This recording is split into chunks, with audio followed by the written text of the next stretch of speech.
That's my main criteria for motels. Clean, no bugs. You know, I'm not looking for fancy. I don't expect, you know, fancy coffee makers, the Keurig coffee makers in the rooms. I expect a clean room and no damn bugs. So it didn't look like that was happening. So I was kind of getting discouraged last night looking at that, and then it occurred to me by just looking at the route that my home is halfway to the delivery point anyway. So if I'm going to break it up in 2 days anyway, why not do it in even parts? It makes a lot more sense, takes a lot of stress off, and you know, I'll just get it done that way. So that's what I'm going to do. I'm going to go get these damn things. I'm actually 58 miles away from getting them, I guess. This is wanting to route me off of this highway. That's okay. I'll take the other route, I guess. I don't know. Let me look at this. This GPS sometimes does some funny stuff. Oh, I see what it's doing. Okay. It's just routing me around Junction City and around, well, down into the south side of Manhattan. I don't know which is closer. Let me check how I've got my settings. I might have avoidances. Yeah, I do. I have avoidances set. This seems like a long way around to get there, so let me see if I can correct it. Okay, that's better. 45 miles, that's much better. 10 miles less. I was going to say I'm only like 43 miles from there, I think, as the crow flies. So good. I'm going to go up through Junction City, pick up Highway 18, go up through Manhattan. I have to go through Manhattan because the plant's on the other side of Manhattan. There's no way to avoid that unless I go clear around the east side, which is ridiculous. So that's what I'm going to have to do. Now, what you see up here with these clouds kind of off to the northeast, that's the backside of the storm that went through here for the last 2 days. We had 2 full days of rain. It was just wretchedly miserable. It was cold, rainy, nasty. And then, of course, yesterday it started snowing, yesterday afternoon. It snowed, I guess, all the way from Marlow, Oklahoma for sure, all the way up into Kansas. But fortunately for me, the snow in Kansas hit farther east. Thank God, or I'd be, sitting here waiting until everything melted off to move with these tie together doubles.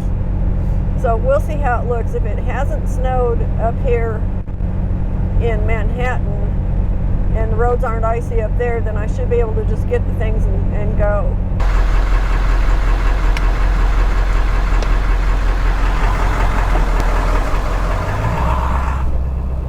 Okay, so that was like pretty painless. Got my egg bites. Start out the day right. So it was like, I don't know, 5, 6 o'clock, or no, it wasn't that late. 3 or 4 o'clock by the time I actually ate yesterday. And I was really being grumpy. So I'm not going to do that to myself today. I'm not going to be setting myself up to be a grumpy ass by starving.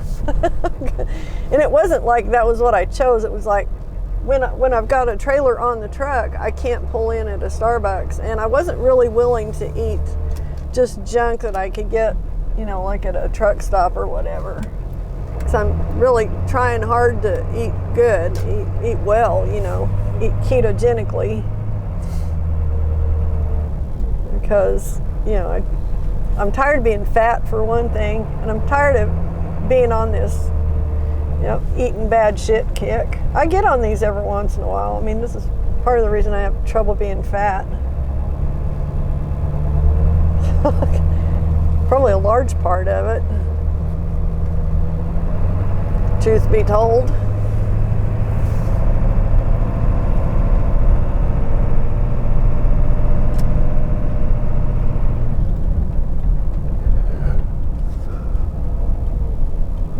So I decided to just get breakfast this morning. So I can eat it on the way over here. These things are really super hot when they pull them out of their little cooker. So I just let them cool off a few minutes before I even try to eat them if I'm driving, because normally if I'm going to sit there and eat them, I'll use a fork. If I'm driving, I just pick them up with my fingers and eat them. It's like they're about the size of a hockey puck, so it's not like it's a real big sloppy thing, and they're not like super greasy or anything. It's easier just to kind of nibble on them that way than it is to eat them with a fork when I'm driving. You know, got to keep at least one hand on the wheel. You know, you would hope anyway. So the clouds you're seeing up in front of us, that's the tail end of the storm. I was going to tell you about that earlier and I got sidetracked, as I normally do. That storm now is up over Kansas City, and I guess it's dumping a bunch of snow. So I'm just really lucky that it moved on east before it started snowing. And I guess the roads are pretty bad up there right now. So somebody's watching out for me. That's all I can say.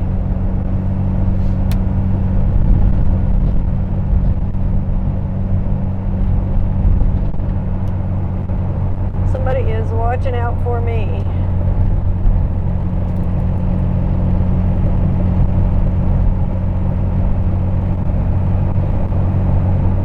My next exit comes up in 3 miles.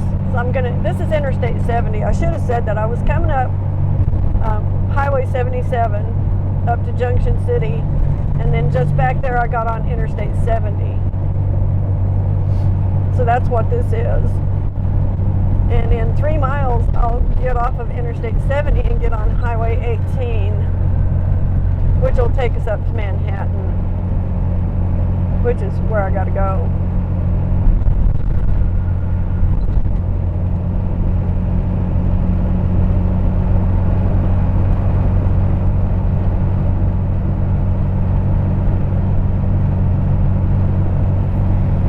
Today's one of those days, if I didn't have to pay tolls, I'd probably just run the interstate, because I could ride in the slow lane and people can get around me.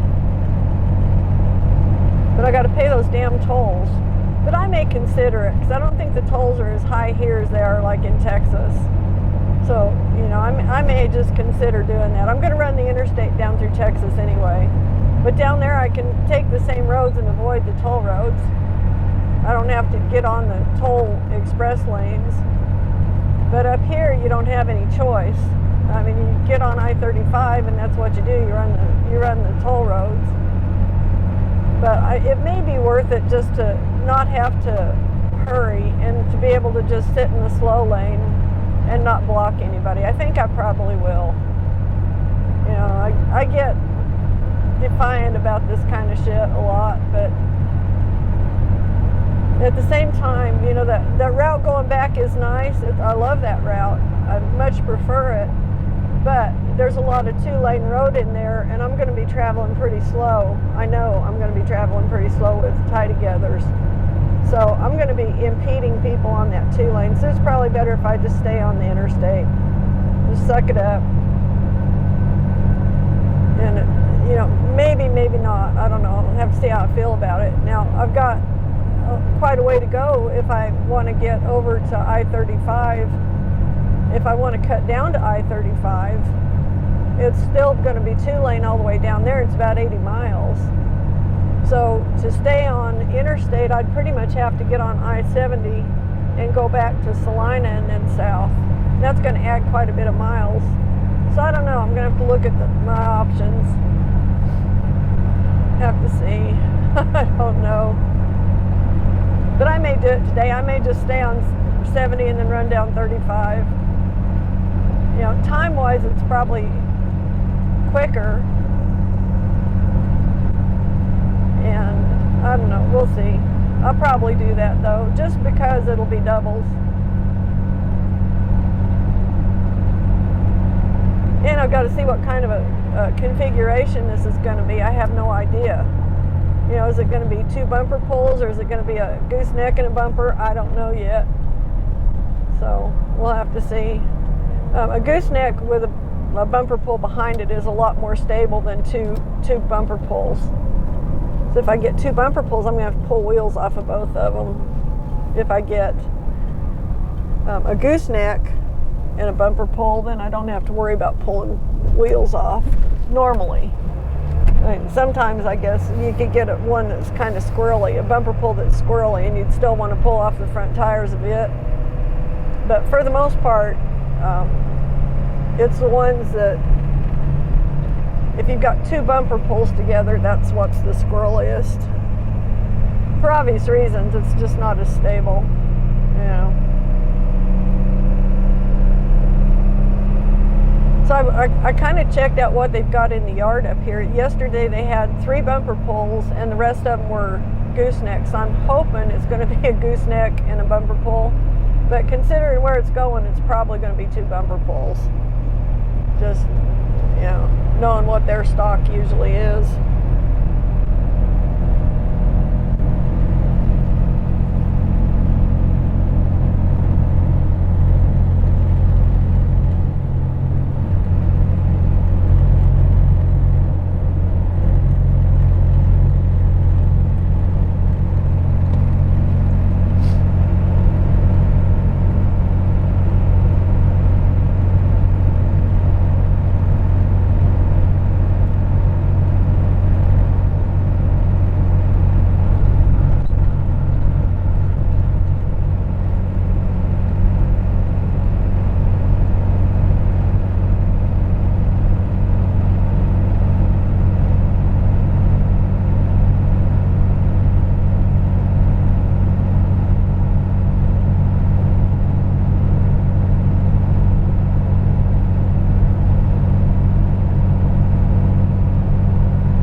The sun is pretty well up now, so these roads should be, whatever little bit of ice is on them should be melting off pretty quick.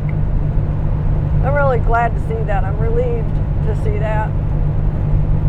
And then I'm hoping going down into Texas tomorrow that it'll be warmer too. I mean, the other day when I was down there it was in the 50s and it's supposed to be in the 60s this week, so I don't know why they did not foresee this cold front coming in and messing with things. You know, this is the kind of stuff, weather, having some warning about the weather is kind of critical in my business, because that's one of the things I consider when I'm offered a job or whatever. You know, how's the weather over there and what am I going to be pulling?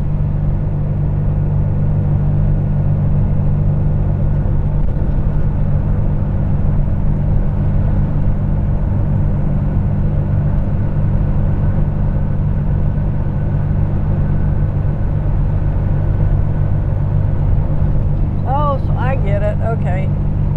Out here, when I was coming back through yesterday, I noticed a set of townhouses out here, kind of out in the middle of nowhere. I think it's up under that next overpass. And I was thinking there must be some reason they're there, you know, because it seems like they're out here in the middle of nowhere. But Fort Riley's over my left shoulder. So they're in real close vicinity to that. So that's probably what that is off-base housing. That would make sense. So there's really nothing else out here.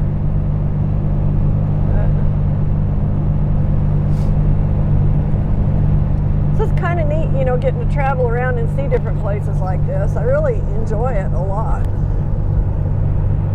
I was feeling bad yesterday. I was cranky and I was hungry and I was tired. And I was feeling kind of blue, you know, with all the gray, miserable weather. It was really bringing me down. I've got a completely different attitude this morning. Last night I was telling Bill, I don't know if I can do this for another year. You know, I don't know. But now I feel like, yeah, I can do this for another 4 or 5 years. You know, whatever. So it's a day-to-day thing. Your attitude is everything, though, really. It's just, you know, well, your ability is a lot to do with it if you can still do stuff. When you get old is what I'm talking about, because I'm getting pretty old. But I try and keep myself moving because I know, if you don't move it, you lose it. So I try to do more, consciously do more, and not sit as much. But I'm not really good at that, because like when I'm home, I sit and watch TV, and I get up and clean house and stuff, and then I sit down and watch TV. But when I'm out working, I'm actually working. So I guess except for the driving part, that's just sitting.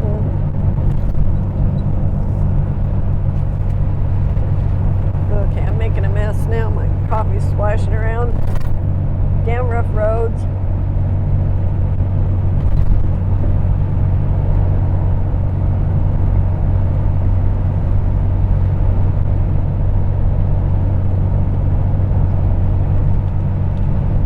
Okay, so I got 12 miles to go.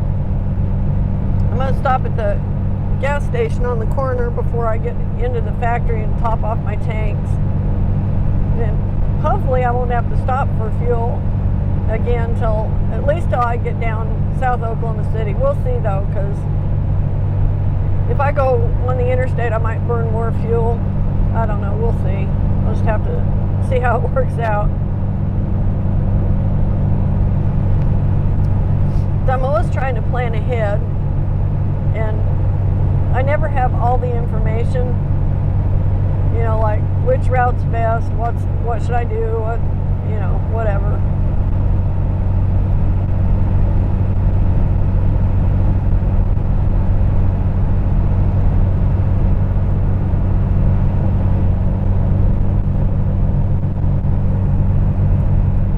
Wow, it got late quick. It's 8:07, so I'm going to get in there about 8:30. That's good, because by 9 o'clock everything was supposed to be warmed up enough that there was no chance of any ice. I hope that still holds true. I mean, the roads look good right now, so I'm not having any concerns about pulling doubles on this kind of a surface. It's mostly dry. There's a few wet areas, but it's not. I haven't seen any ice on here.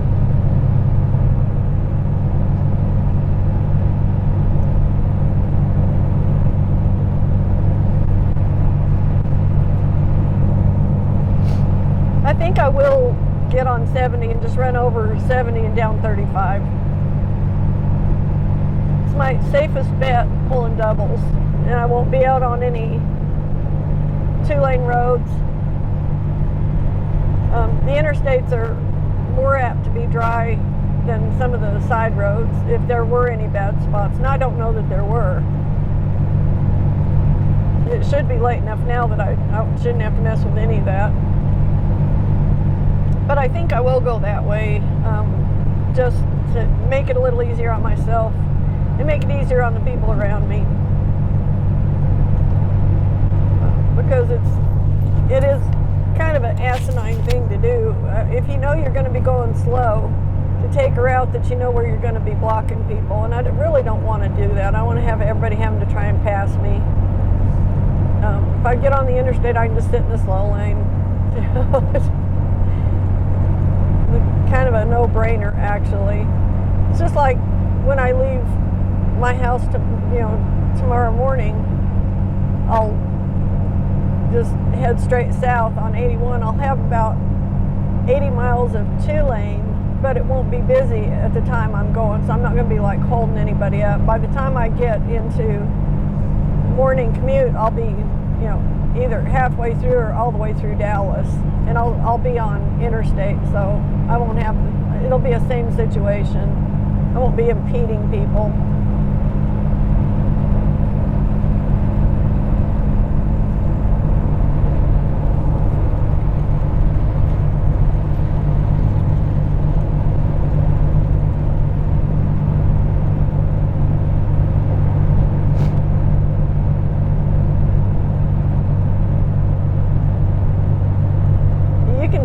This is melting off, so there was some ice on here earlier, I'll bet, in certain spots.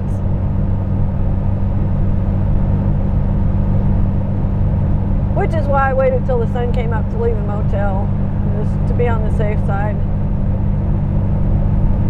Yeah, the only thing worse than hitting ice in the daylight is hitting ice in the dark.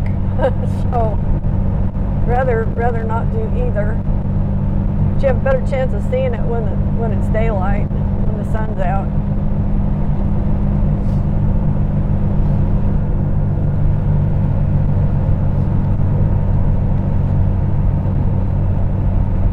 Okay, we're getting into Manhattan, Kansas.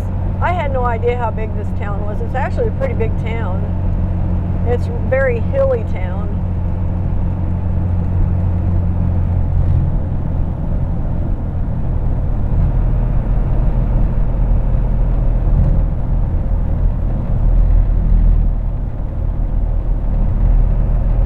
Now, I don't know if I'll take any more jobs coming up here because it's a long damn way up here without a load. But by the same token, I mean, these are decent paying loads, so it would be the same thing if I was picking them up, you know, near home and taking them out 5 or 6 hours and then coming back empty. So it's the same deal. It just seems weird doing it backwards sometimes. So I guess I probably would take more jobs up here. I don't know.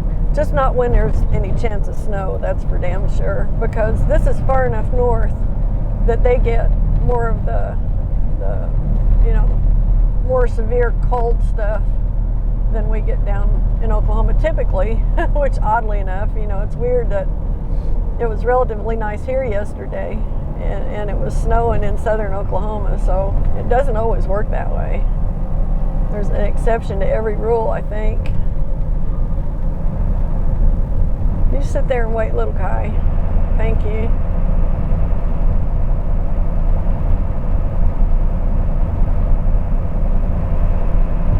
Some of this looks like this might have been icy earlier. So I've got 34, 35 degrees now. That looks icy.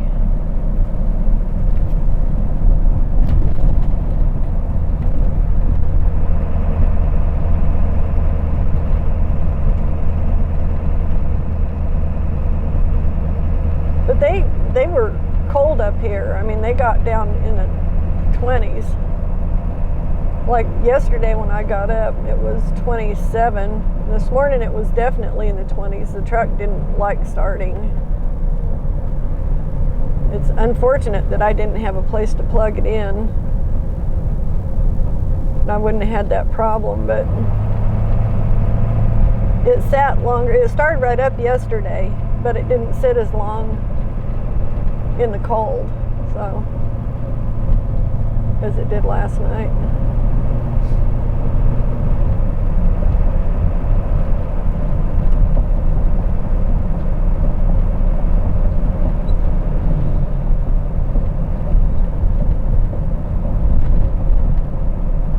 Okay, so I got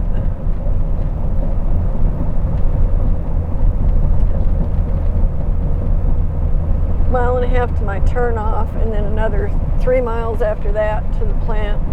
So we're getting there.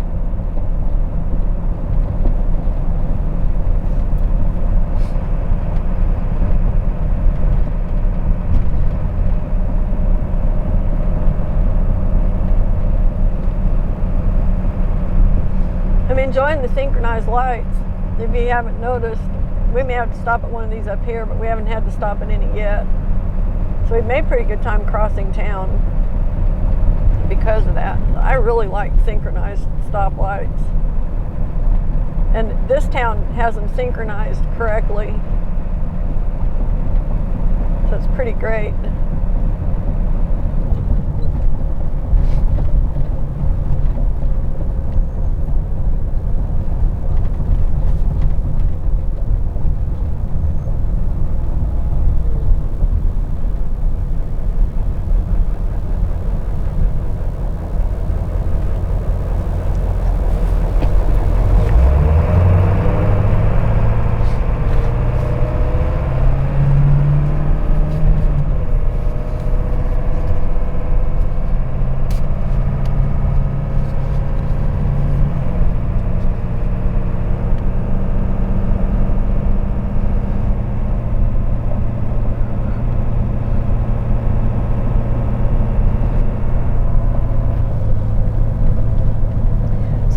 kind of northeast.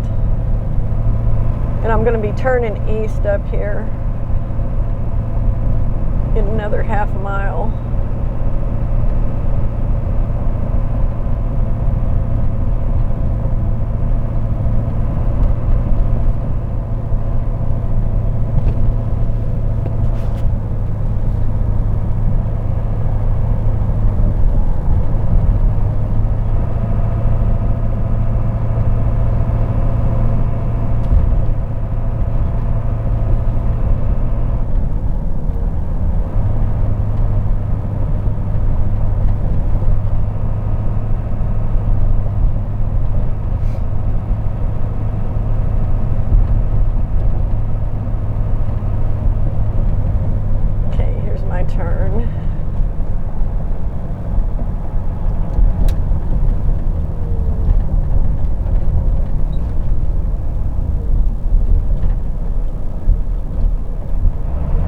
This is just wet, it's not slick. I just found out because I had to use my brakes.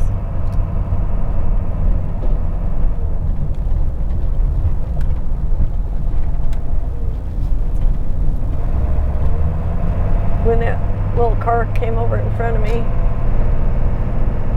don't be running anybody over. That would not be polite.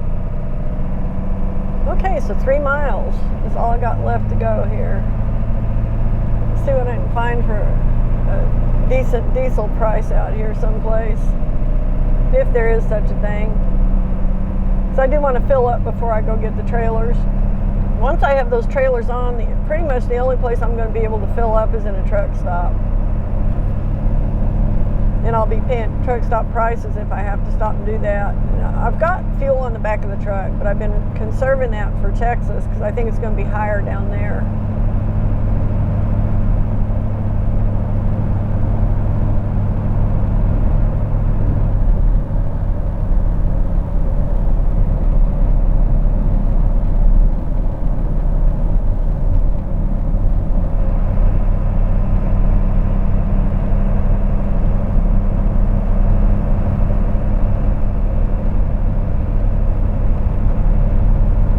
There's a gas station right on the corner where I turn in toward the plant. And that may be where I have to buy it because I'm not seeing anything else out here. But that's okay. It doesn't seem like it was outrageously expensive or anything there.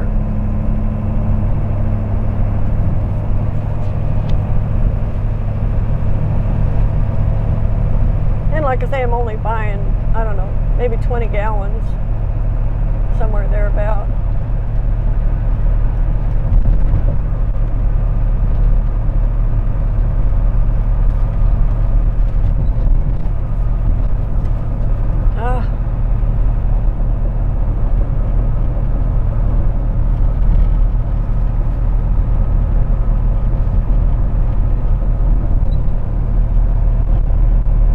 So the sun's right between my visors. I'm having to use my hand as a intermediate visor. Okay, there's it's like some kind of a fuel stop. $3.99. Okay, that's good enough. I'm gonna go in here and get this topped off. It's great. It's under $4, so yay. Short stop.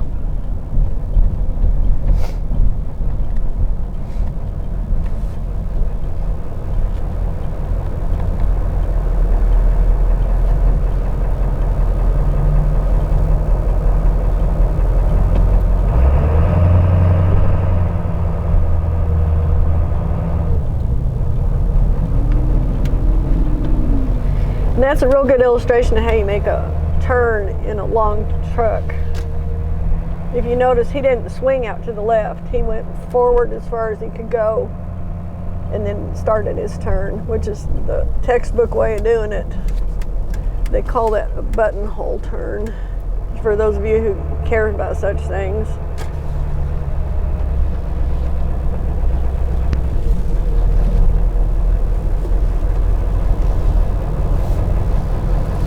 Make sure it's $3.99, and it is. So, get out here in this cold and put me some fuel.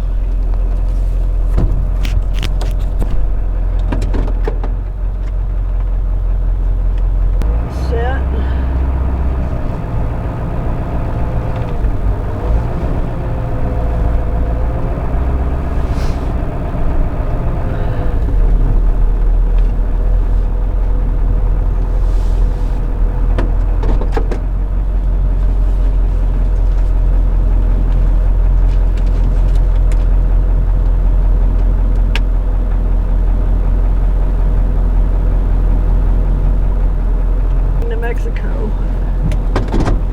Because the elevation, and I just didn't want to deal with it.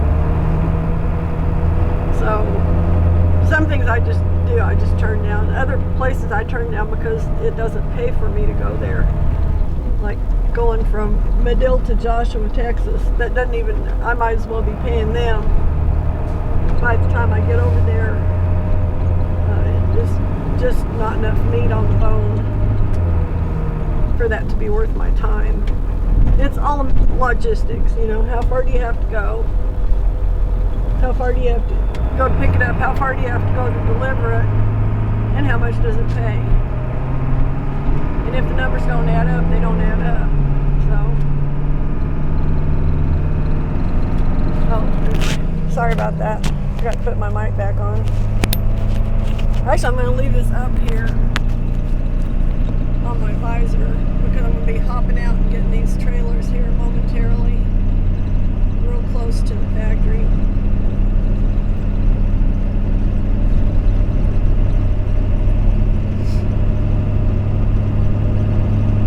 I think it's up here at this next stoplight, actually.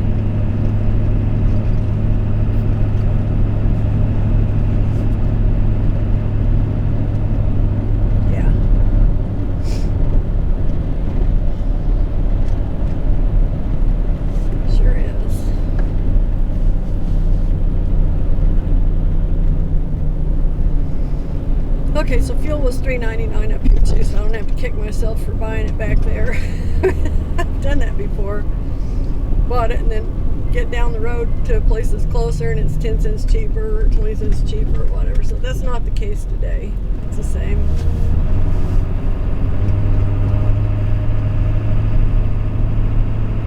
It is funny.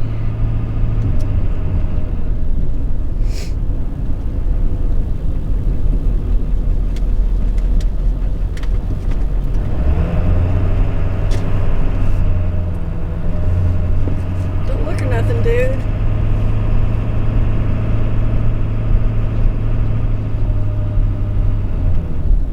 People.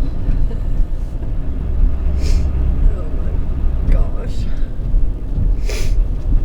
Alright. So we are here. Let's see what they got figured out for me.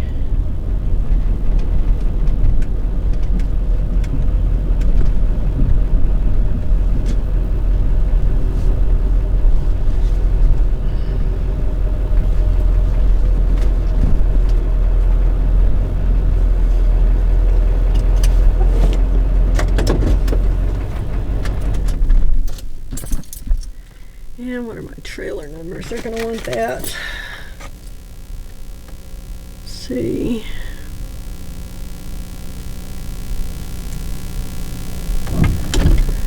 Just got to get that information here.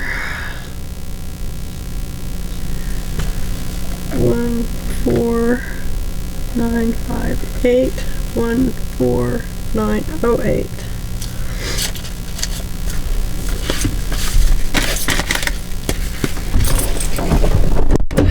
I'll be back.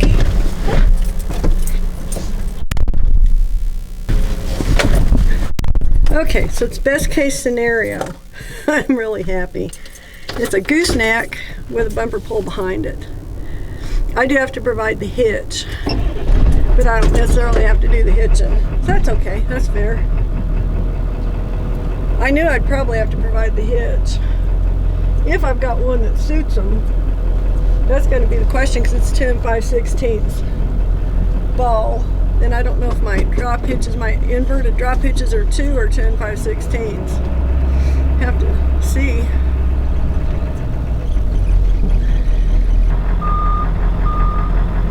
These are nice trailers.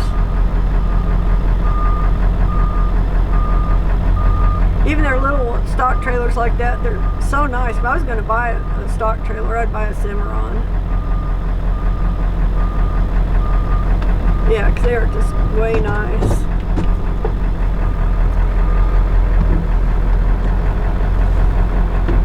I'm going to sit here and see what he does.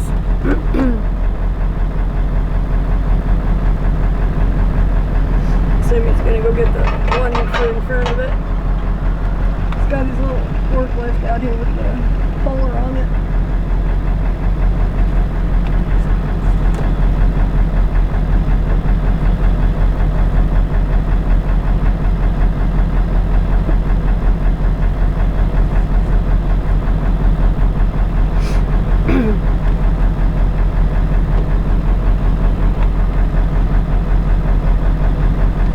It's going to take me a minute. Guess I can get out and look at my selection of hitches.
Better view of what we're doing here.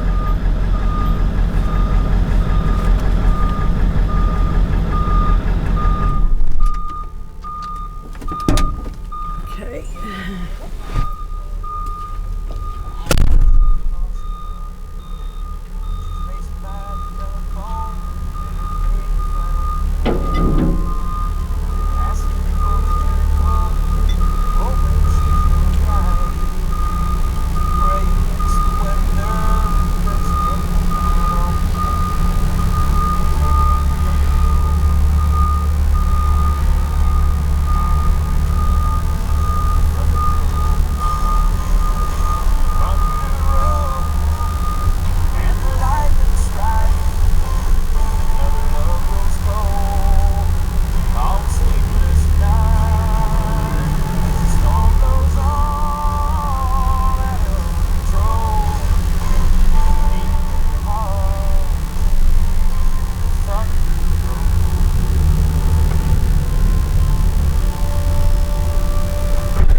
like this is gonna work.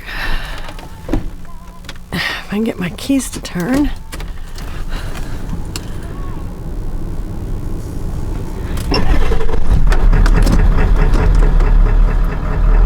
So we gotta do a little bit of maneuvering to get these hitched together.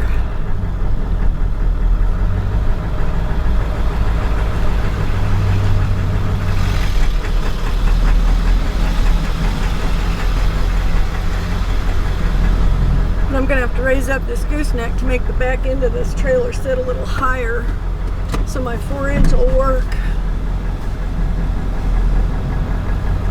My 4-inch inverted will work with the back trailer. Okay.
Check my brakes. This is the last safety check.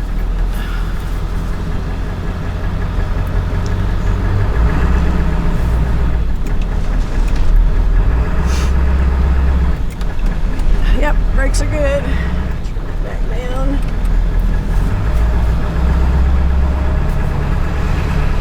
And we're out of here.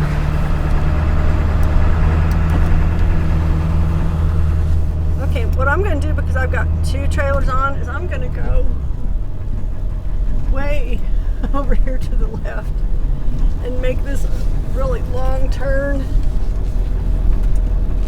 as long as I can make it, so that I clear all the stuff back there, which I did. That's good.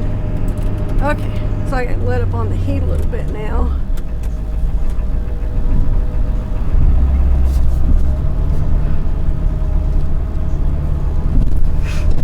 Now we'll see how they pull. I should not have to take wheels off that back trailer.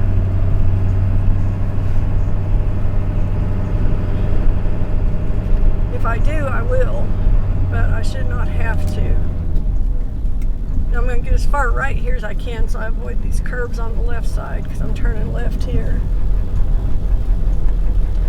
Everything I do has to be exaggerated now that I've got, 30 feet, 35 feet, 40 feet of trailers behind me. A lot of damn trailer back there. Okay, take this very easy. Very easy.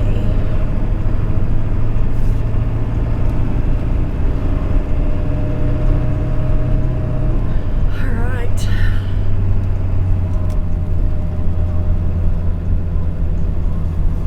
Good, I've got a green light here. I don't even have to stop. I'm just going to stay as far to the center line as I can get, so the back of my trailer tracks past the curb, and it did.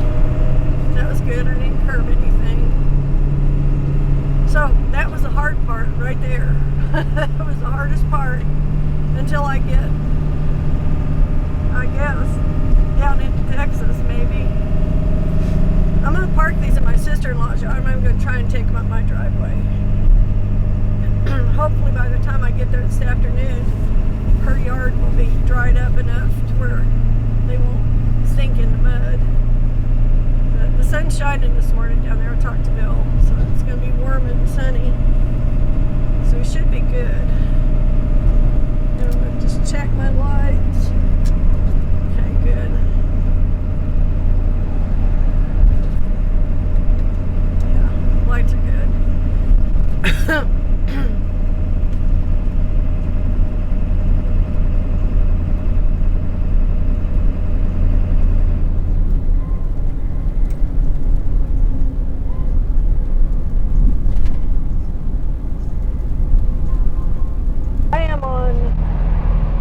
Interstate 70 heading west. This is a route I chose today for strategic purposes because I'm pulling two trailers behind me.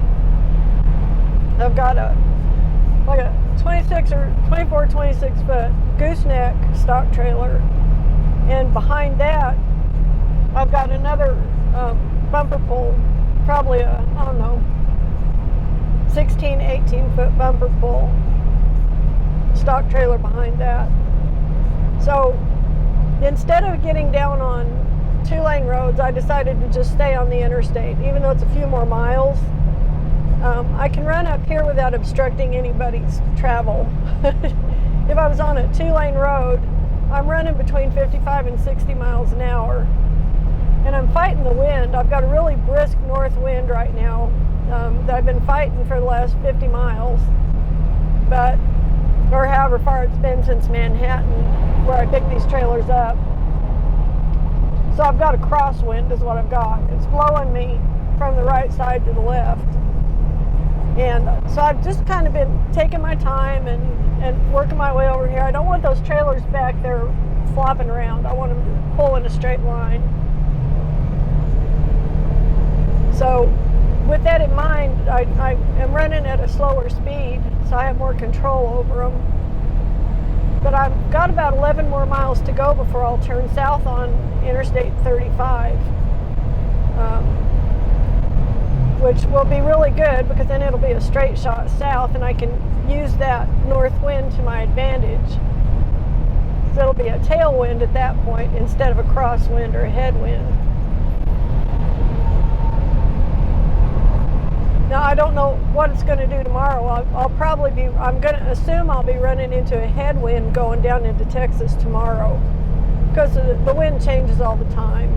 And our prevailing winds this time of the year are either out of the north if there's something blowing in, or out of the south if something's blowing up from the Gulf. So yesterday, we had a big storm front that, well, for the last 2 days, it sat over Oklahoma and rained and rained and rained. And then yesterday afternoon, that started turning to snow, even though it wasn't all that cold down there. So evidently some cold air got in over the top of that Gulf moisture and turned it into a snow event. Luckily, I was far enough north I didn't get caught up in that. But I held off this morning on starting out until daylight because I didn't know if these roads up here, because it was raining when I stopped last night, I didn't know if it would keep raining and the roads would ice up or not. So I waited until daylight to go on up and get these trailers. I was about an hour away from where I picked them up at when I stopped last night. I stopped in a little town called Harrington, Texas. So that all worked out really well. So I went on up, got fueled up, picked up the trailers, and now it's an hour and a half later, and I'm about ready to turn south on I-35. I guess it's actually 135 up here at Salina. It's got the different designation, but it'll meet up with I-35 down in the southern part of the state. Anyway, it's a straight shot right down through the middle of Kansas. So that's the way I decided to go today. And obviously, if I had been on a 2-lane road, I would be pissing people off because I'm not driving very fast, and I'm pretty long, so it would be hard for people to pass me. which is why I decided to just bite the bullet, pay the tolls, and stay up here on the interstate today, instead of taking my preferred route, which is down Highway 77 right out of Junction City. So what it ended up, the difference is I had to run about 50 miles west to meet up with I-35 instead of cutting down and across. But that's okay. It's all good. It may actually be faster to go this way than it would be to go the other way, to go my back route, because it is a little. It's not as far mile-wise, but it's longer time-wise because the speed limits are lower. And I have to slow down in every little town. So this is probably not going to take me quite as long as it would take if I had gone that way, even though I'm running at a little bit slower speed. I'm not slowing down and speeding up. I'm just running a steady 55 to 60. Sounds slow, I know, but when you've got double trailers on the back, it's a good speed. Actually, it's a doable, manageable speed. Until one of them starts swishing around, which it just did. When I turned that corner, the wind caught the back trailer and made it start fishing around a little bit, so I had to slow down to get that under control. So that's a lot of what pulling doubles is just watching those trailers. You have to keep an eye on them, and if one of them starts fishing around, you have to slow down or figure out some way to sort it out. I've already proven that I can pull this basically up to 65 and not have any untoward fishing, and it's because it's a gooseneck in the front and a bumper pull in the back. It's not as squirrely as if they were both bumper pulls. So that part of it's really good. But I still have wind to contend with, road conditions, and these roads are really rough. It's all these concrete roads, which I've complained about them before. I'm not going to go into it, but they're real bumpy. Real bumpy.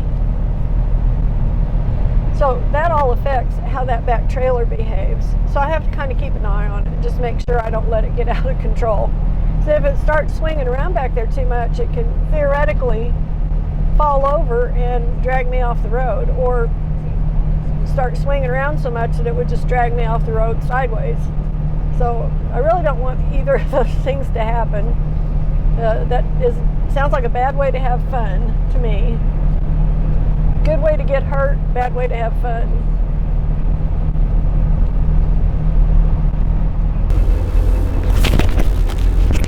Okay, so I'm back, and I stopped up here on the Kansas Turnpike at the service center. I'm going to get some fuel. I'm going to top this off. Otherwise, I'll have to stop down in Oklahoma somewhere, so I might as well do it now. But I'm waiting for whoever owns this truck in front of me to get it out of the way. That's okay, because I'm going to do the same thing they're doing. I'm going to pull up there and get my fuel and then go in and get what I need. Have a little break.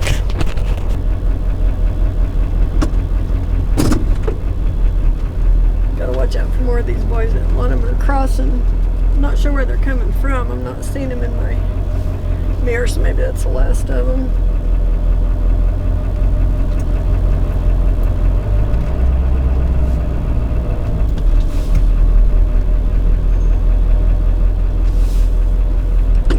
Alright, so I'm going to take care of this, and I shall return. Grab some money here. Something to drink.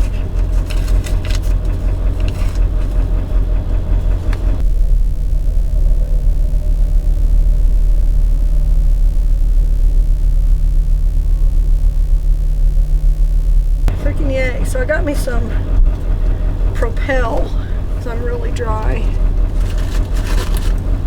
I'm going to retire my coffee cup for this morning, from this morning, and drink some Propel.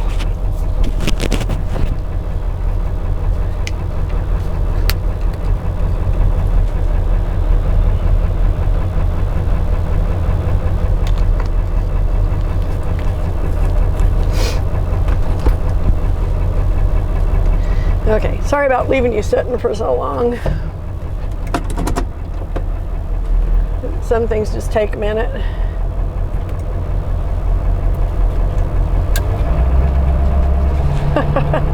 They got a cute dog on the side of their car, like a window sticker of the dog sitting in the back like a person. Pretty cute.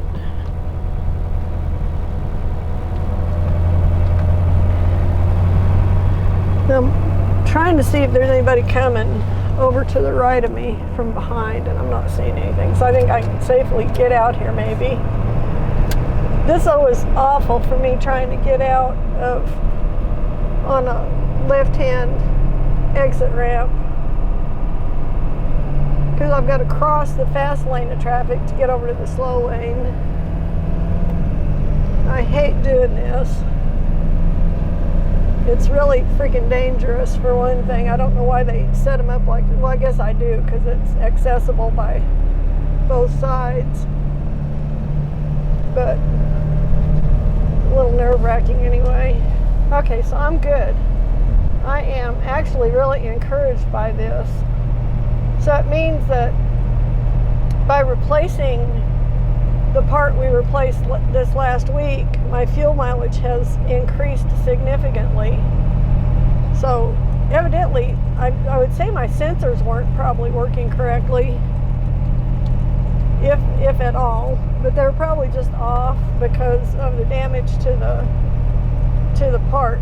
The part we replaced was the bowl assembly that holds the fuel filter, and all the associated sensors with that were built into it. So it significantly seems to have improved my fuel mileage, because before, even with a good tailwind like this, considering I came across 50 miles with a crosswind, and these trailers are relatively heavy combined. I mean, it's not all that heavy of a load, but combined it's like probably, I don't know, 8,000 pounds maybe. I would have been getting 9 or 10 to the gallon probably, is my guess. Now I'm getting 11 and a half, so that's really significant. That's a big increase in my fuel mileage. So I really can't wait to see what's going to happen once I get back. Once I get these delivered tomorrow, and then get back home and we install the tuning card on this. That should further increase the fuel mileage, and should also give me some more available horsepower when I need it. I'll be able to dial it up, I guess is kind of the gist of it. So that's kind of exciting too. I'm really anxious to see how that's going to work.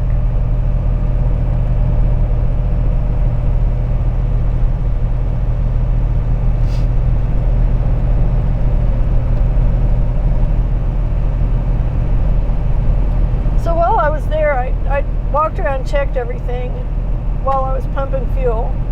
All the lights look good. All my hookups and everything still look good. Everything was like it should be. But when I came out of the store, I also went back and checked that back connector, the hitch on the back, connecting that back trailer. Because one of the things that some people think is a funny trick to do is to screw with your pins back there. They'll pull the pin off of your hitch or something, thinking it's cute, so you'll drop the trailer. Instead of taking off with your trailer, you just take off with half of your load. So I always check that after I stop someplace public. I've never had anybody screw with my equipment, but you know, I'm just that trusting that which means I'm not trusting. I don't take any chances with it. I don't assume that people are going to leave my stuff alone. It's about the time you start doing that, somebody will pull some stunt on you, and then you'll have to suffer the consequences for it. That's one of those things, if I can see it right when it happens, I can correct it. You know, but once I pull away from that trailer, if that pin's gone and it drops the hitch or something, then, you know, then the hitch and the front of the trailer hit the ground without the jack under it, and then you got a problem because it'll probably bust your jack when it hits, and then you can't get the trailer back up to get it back hitched back up. So it's a shitty trick, but I've heard of this kind of stuff happening. So better to take a second, walk back there and just look at it. That's all you got to do. Make sure it's all there.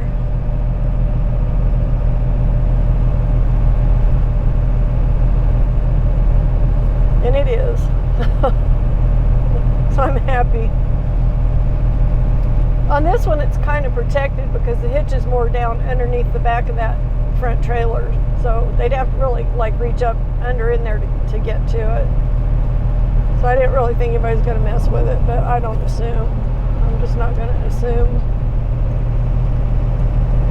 So I don't want to guess wrong and then have a problem on my hands.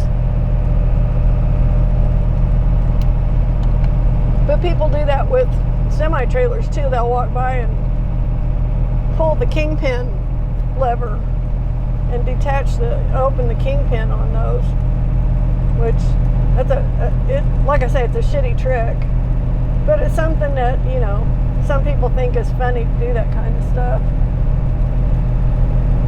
It's a little harder to mess with a gooseneck trailer because instead of backing up and being locked into a hitch assembly, a gooseneck sits right down over the ball and then locks around the base of it.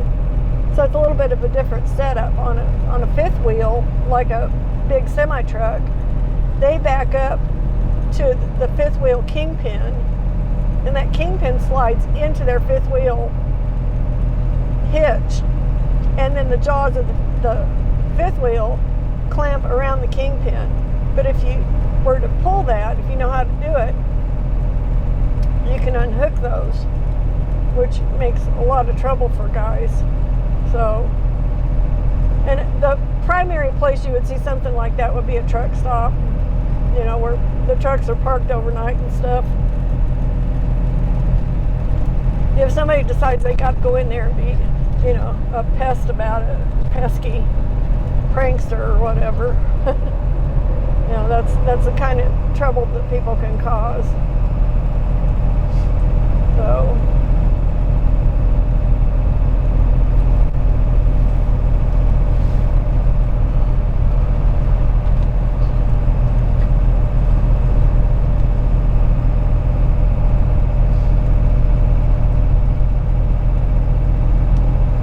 okay, I should be about 19 miles from Oklahoma right here,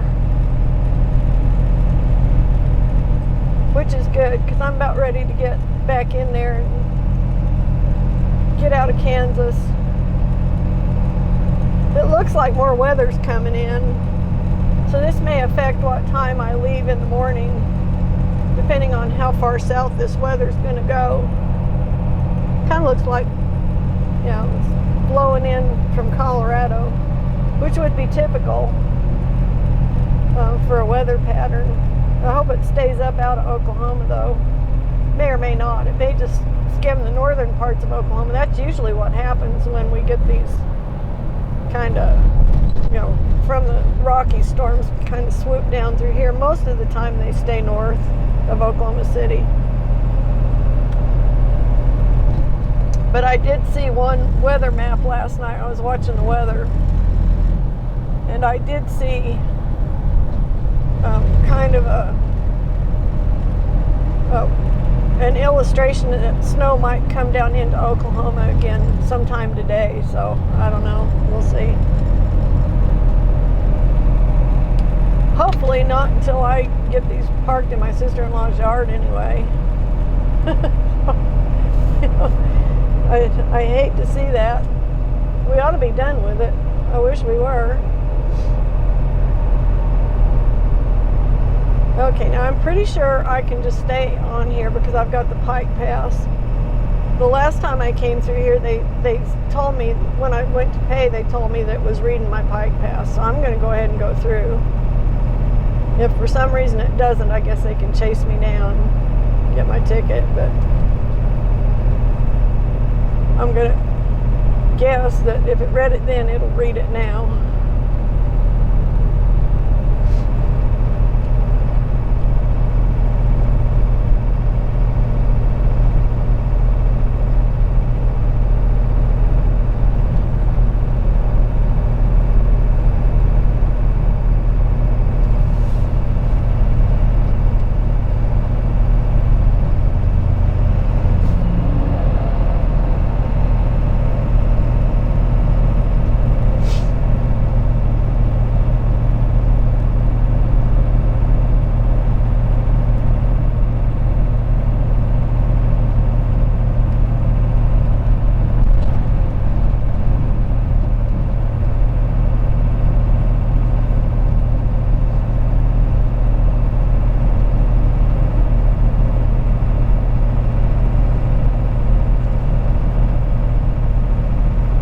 Okay, so I won't hit another toll road until I hit the H.E. Bailey down south of Oklahoma City. So that was the end of the toll roads for the moment, for the time being.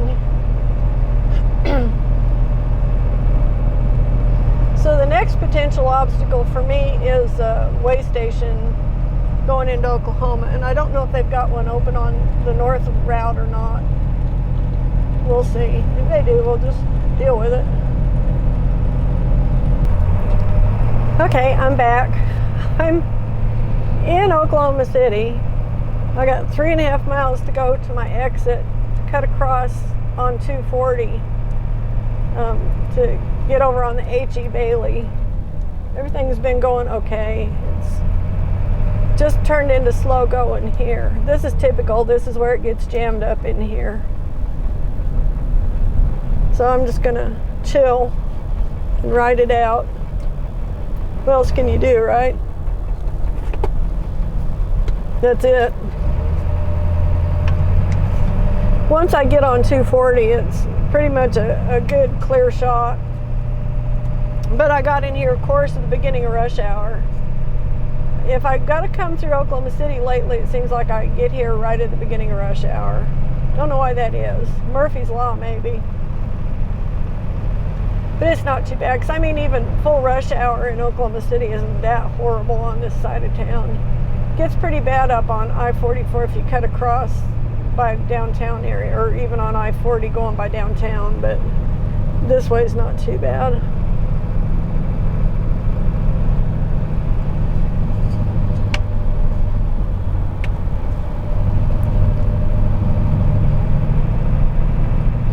So I got 2.8 more miles to go here. Every exit I'm going to get jammed up at from here on down, because we got people coming in and people trying to, you know how it is in rush hour. It's just a cluster. So it's just what it is.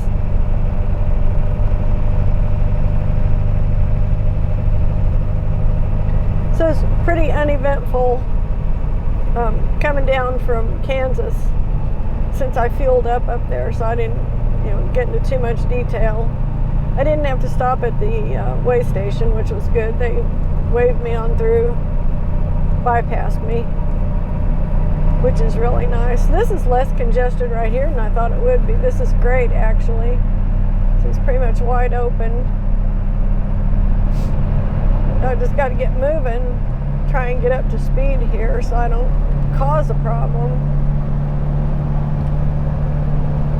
I don't want to be the cause of a clog. Okay, it looks like I'm going to run into a clog anyway, so I'm going to back off because I don't have to stop real fast either with these two trailers back here. I got another 2 miles to go.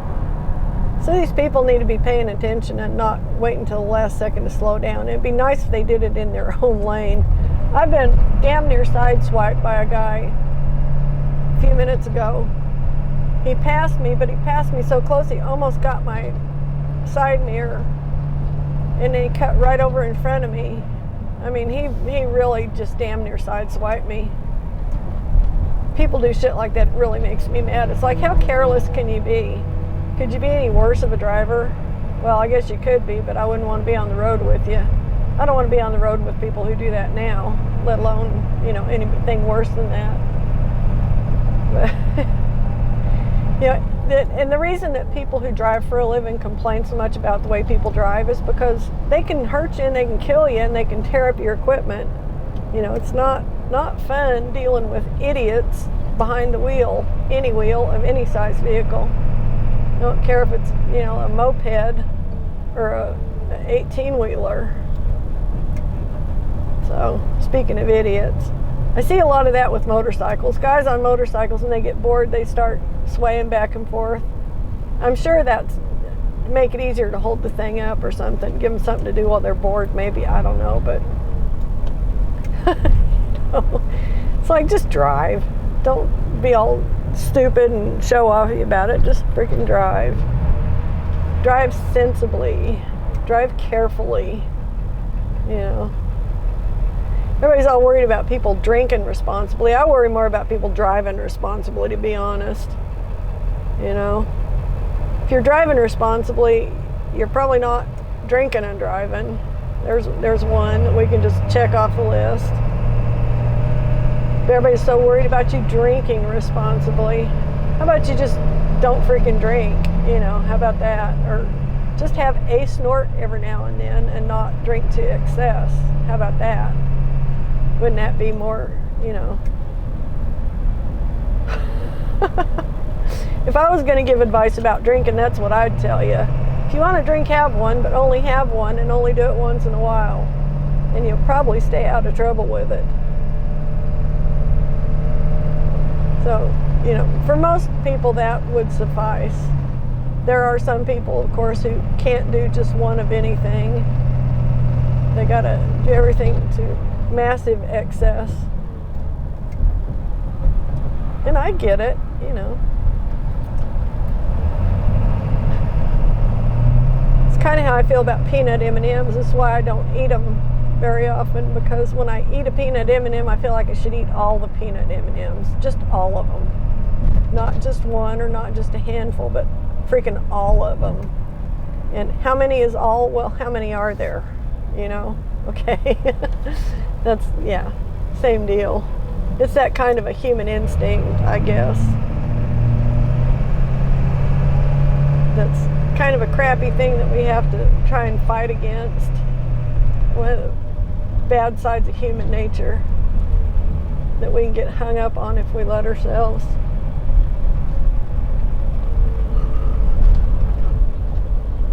Okay, guys, just a little over half a mile to go here. Half a mile more to my exit. Once I get on 240, it usually clears up immediately and becomes, you know, drivable road. And it should stay that way over to the other side when I get on the H.E. Bailey or Interstate 44. It'll clog up and slow down a little bit going out of Oklahoma City, but it's not usually too bad. It's not this bad. And this is a lot worse than it gets on the other side of it. Well, get on in there, guy. I'll let you get in there. Didn't realize you wanted in. Wasn't paying attention. My bad.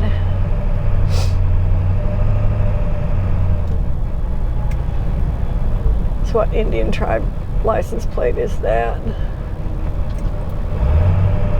Citizen Potawatomi. Okay. I like all the different Indian Nation license plates. Some of them are really cool looking. That's one of the plainer ones.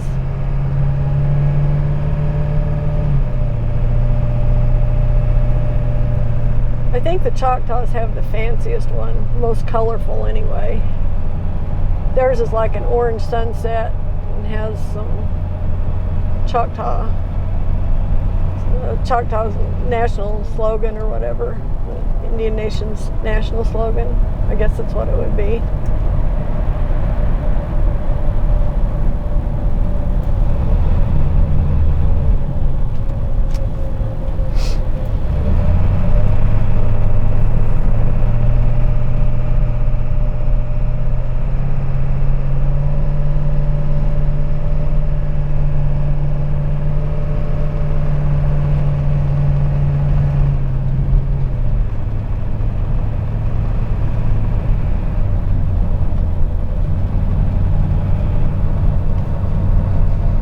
Okay, so I'm cutting across on I-240. This is my favorite way to get across Oklahoma City because it's not as heavily used as I-40 or I-44. It's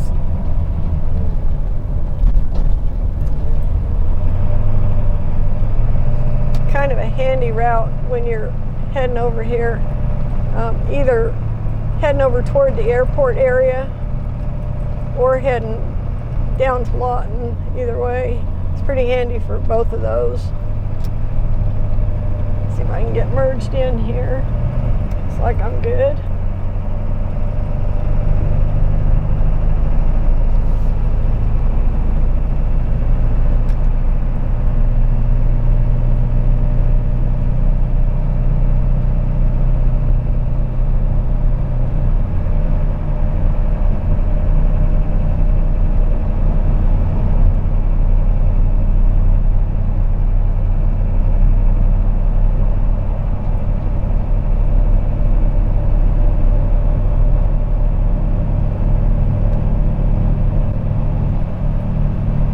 there's a lot of extreme impatience in cities these days, I've noticed, because there's too damn many people driving and all at the same time. And everybody wants to get where they want to get, and everybody's impatient as hell because they get tired of sitting and waiting. Totally understand that, so do I. I'm not exempting myself from any of this. I'm including myself in it, actually.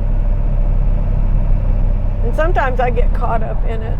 I mostly try not to, but when I've got doubles like this, I just ignore it all and just run slow and stay to the right. So hopefully everybody will just go around me that needs to go around me, and I won't get tangled up with anybody with any luck, and I can make my exits when I need to.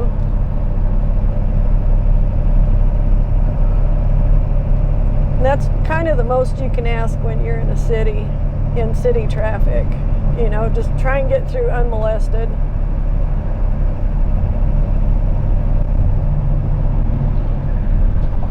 So this is going to be my philosophy tomorrow too, when I have to go down through Dallas, Fort Worth, Metroplex, and then down through Waco, and then down through Austin and San Marcos. So it's pretty much from Temple, Texas on south to the turnoff to where I'm going to deliver these trailers tomorrow. It's usually a parking lot. It's 2 to 3 hour parking lot. It's about an hour and a half of a drive, but it gets to be stop and go and stop and go. So depending on what time of day I get there, it can be really either miserable or I can kind of slip on through without having too much trouble.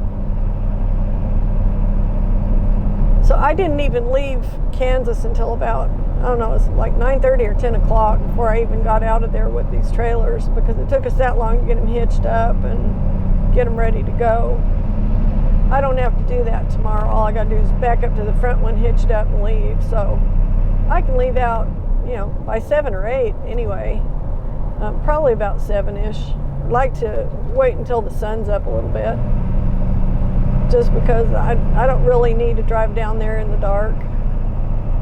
It's dangerous, more dangerous pulling doubles in the dark than it is in the daylight, and it's dangerous enough in the daylight.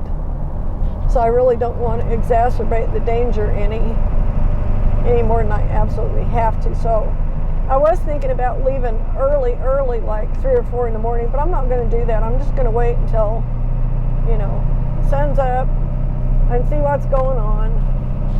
I can keep an eye on the trailers and, you know, just take it from there. So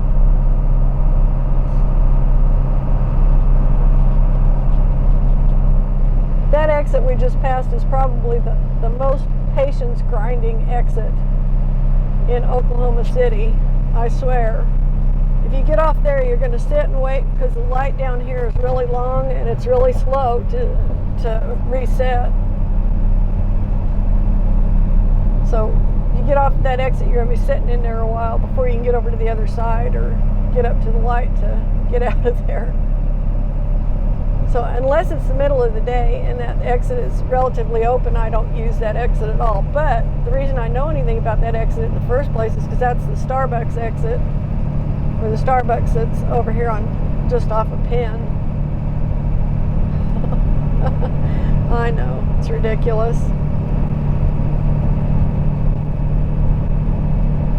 That's actually a good Starbucks for me to go to. Not when I have a trailer on, but because it's in city traffic, so I don't go down there with a trailer. But in a truck, you know, in a larger pickup, there's plenty of parking there because it's set out in the middle of a parking lot anyway, so it's not as squinchy and little as the ones that have their own little tiny compact car parking lots. Which some of them I can't even hardly get the truck into to begin with, let alone get through the drive up or whatever.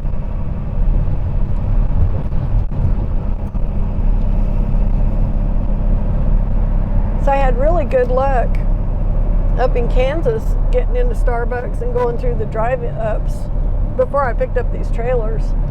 I had supper at one last night and breakfast this morning, and I didn't have any trouble getting in either one of those or going through their drive-ups, so that was kind of nice. But it dawned on me at some point that this truck has a much shorter turn radius than the big Dodge I was driving, because it's a regular cab truck. It's not an extended or a crew cab. So the whole overall length of the wheelbase is a lot shorter, and it turns a lot sharper. So I can get into a lot of drive-throughs and other tight places that I could not take the big Dodge. So it's just one more thing to like about this truck. I mean, this truck's got its problems, no doubt about it. It's got its flaws, and it breaks down, and I have to figure it out, and you know, that's a negative. But the positives outweigh the negatives, even so. So that's just another positive. Like if I pull into a tight parking lot to pick up a trailer, I don't need anywhere near as much room to maneuver to get, you know, hitched up to that trailer. So I can operate in a lot closer quarters. And that's a big plus. So I've been in some tight, squinchy parking lots to pick up and drop off trailers. So, you know, being a little more nimble is a good thing. Okay, now I've got I don't like these on-ramps that come from the right side into the fast lanes. I really dislike these. It's dangerous as shit. So people coming up in the fast lane want to run fast, and they're not necessarily going to make an adjustment for me to get in here. Now I got one coming there. He's coming really fast. I might be able to slip in here. There we go. So what I'm going to do is I'm going to get over here to the slow lane as quick as I can, which is this lane on this particular road. So that worked out pretty well. What about this guy? Don't you do anything until I get past you, would you? He's trying to get back on. I know how he feels because I stopped up North Oklahoma City, pulled way off the road, and it took me a while to get a break in the traffic to get back on the road. It's just how it is. City traffic, man, it's a real bummer. It's a pain in the butt. It's the nature of the beast, though. Okay, so I dropped off the trailers in my sister-in-law's yard. Bill came over to bring me a board to put down just in case it was mushy, but it was pretty solid. So that's all good. I didn't sink in the mud. There's no mud in there. That yard's been run over quite a bit.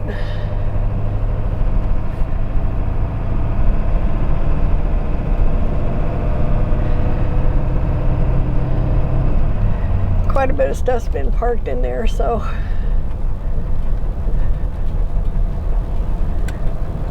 whew. I had to actually work to crank that thing up some. You might say, well, why did you do it when Bill was there? Well, it's not Bill's job to do it, it's my job to do it. So I usually try not to let him do my job. You know, it's my job. If I can't do it, I need to get out of the business. Basically is how I feel about it.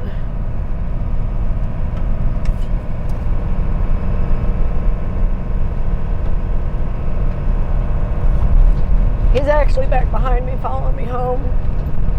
Him and Molly came over. He brought Molly.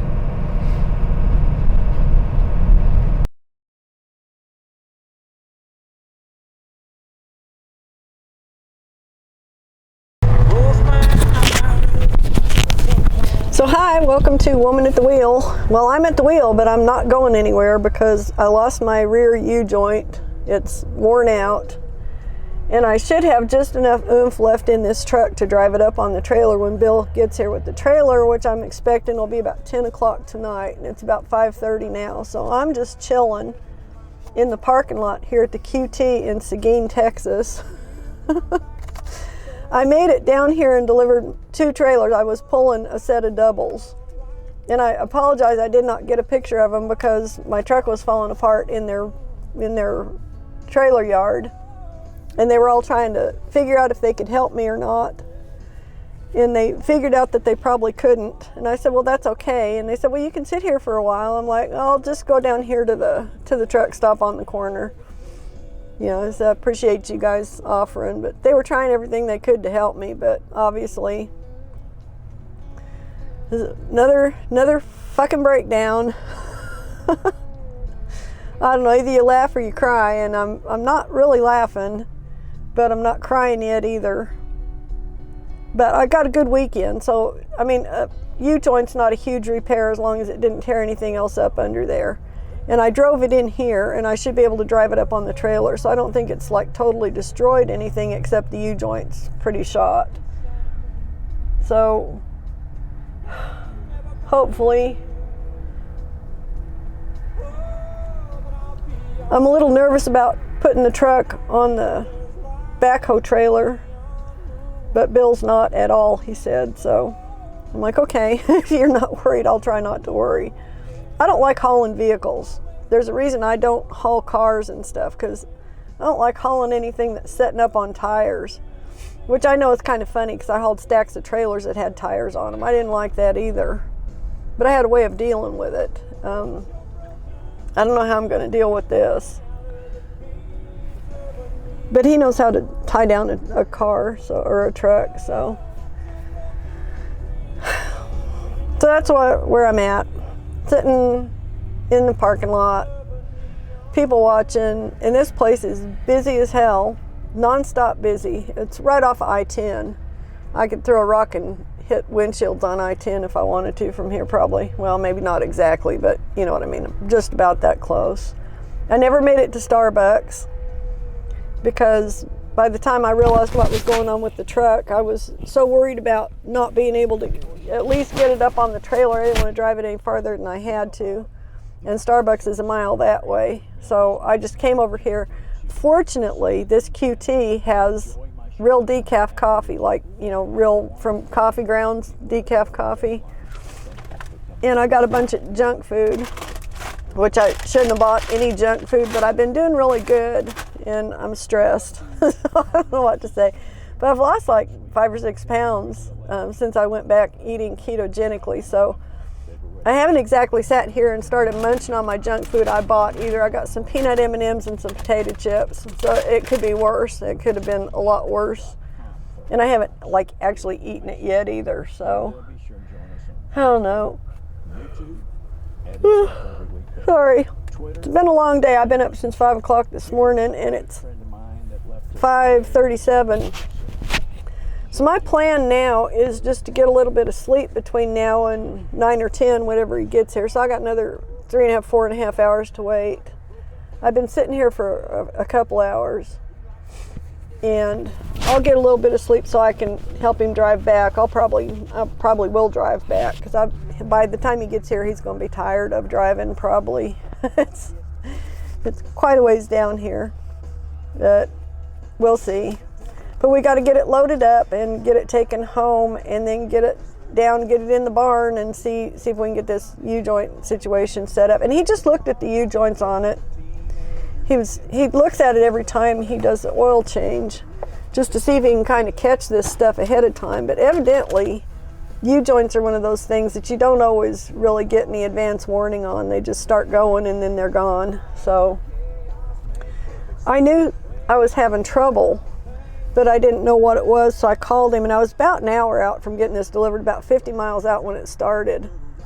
And it was like causing a lot of vibration. In fact, the vibration was started a long time before that, but it didn't register with me that I was thinking it was something with the dashboard, because it seemed like the dashboard was vibrating, but it was the U-joint evidently causing this vibration. And then when I would go downhill, it would stop and it would get all quiet. But when I go uphill or start, you know, accelerating any, then the vibration and the noise would come back. Well, it didn't dawn on me what it was. So I called him and asked him, and he said it sounded like a U-joint. And I was 51 miles out when I called him. And I'm like, I got to get these trailers delivered. They, you know, today's the day, they're expecting them there. He said, well, go ahead and take it on in and just try and be easy with it. See if you can get them delivered. And if you can, great, you know. And if you can't, then we'll have to just, you know, we'll have to figure out something else out. So I said, well, I'll try and get them in. So I did. Took them right into the yard, and I let them know. Well, they actually saw me come in and saw oil dripping from under my U-joint. So it's pretty shot. And all the guys at the trailer place were crawling under there looking, and they're like, man, we wish we could fix this for you. I'm like, don't worry about it. I'll just have my husband come get me. But they were trying to help any way they could. Of course, there's nothing they could do. It's Friday afternoon, and it's not like they got a bunch of parts or anything. I don't have a spare U-joint for it. So the best thing they could have done is if it had been the front U-joint, and I don't know how this works, but they said they could have taken some part off and stuck it on the back of the truck, and then I could have made it home. But since it's a back U-joint, they couldn't do that. So I'm like, okay, that's fine. And they're like, well, you can sit here in the yard, for a while. I knew they were going to close, so I was like, no, that's okay. I appreciate it, but I'm just going to go sit down here. So that's what I've been doing. I've just been sitting down here waiting. It could be a lot worse. Could be a lot worse. I could have completely lost it with the trailers on the truck and be sitting out on the side of I-35 in rush hour traffic with trailers that weren't going to get delivered because there's nobody else down here from my company in this area to come by and take the trailers off of me. If I could have got out from under them, which probably couldn't have done if my U-joint had completely fallen out, I wouldn't be moving. So I wouldn't even be able to get out from under the trailers. It could be a whole lot worse. A lot worse.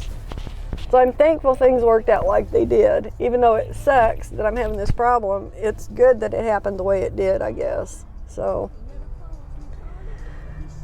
I say this a lot. Somebody watches out for me because I get myself into some fixes, and it seems to always work out pretty much. I mean, eventually it'll work out. It's discouraging because I need to keep working. The whole point of me doing this is to make money with this truck. But then I have to remember too, it's not necessarily that this is a bad truck. It's an old truck, yeah. And the parts on it are old, so certain parts are going to fail. And probably what we'll do is pull both those U-joints out and change them both, just to make sure, and make sure the drive line's good and all that. And then hopefully we won't have this problem again for a while.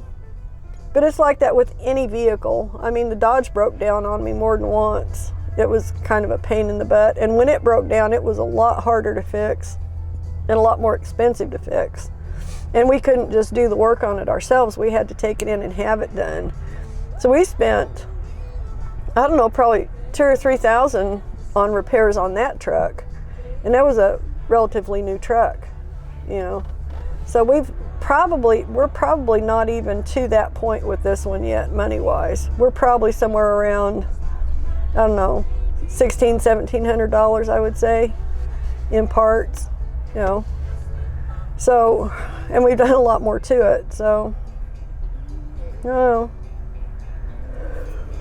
Oh, sorry. Long day. But anyway, I'm okay for the time being. I've got this QT here. It's a decent place. I've never had any problems here. And so if I need anything, I can run in there and get it. I'm only going to be sitting here another 4 or so hours maybe. But we'll see if we can get in here and get this thing loaded up. Oh, God. It's always something. Anyway, that's my update from the road. From I-10 and 123 to be exact.